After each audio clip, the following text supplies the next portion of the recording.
To Usaini Kabir sunanka kenan ko? To muna son ka gaya mana menene ya haɗa ka da Alhaji?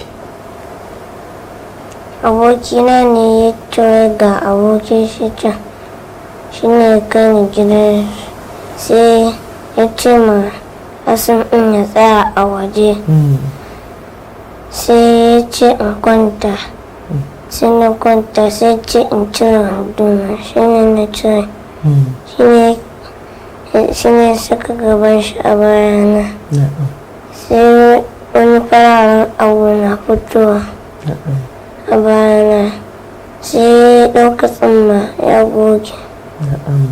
To lokacin kai baka ji zafin abin da yake maka, baka yi ihu ba? Lokacin ina tsoro ne. Me ya ce maka? Ce in na faɗa ya zai kashe ni. Shi yasa baka gaya ma mamanka ba? Ya ce karka gaya ma kowa?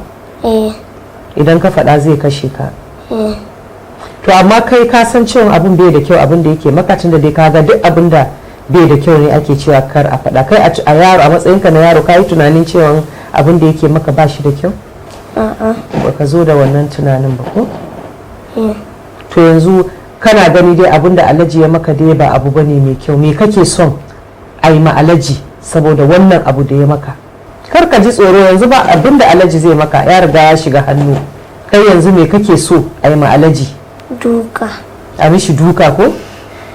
Kuma bayan an mishi duka kuma kar ya sake ma yara irin wannan ko? To tunda yanzu kaga shi abin da Alhaji ya aikata ba abu bane mai kyau, kuma ka ji ka sani, kuma in Allah yarda za a kwatar muku hakkinku a gurin Alhaji.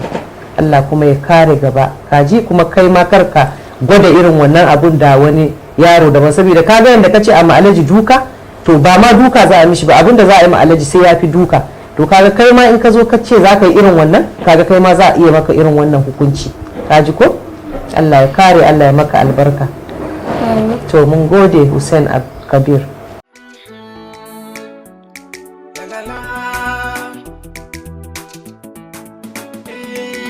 Zaman laka ne ke zuciyata, sai ba ta banda kamar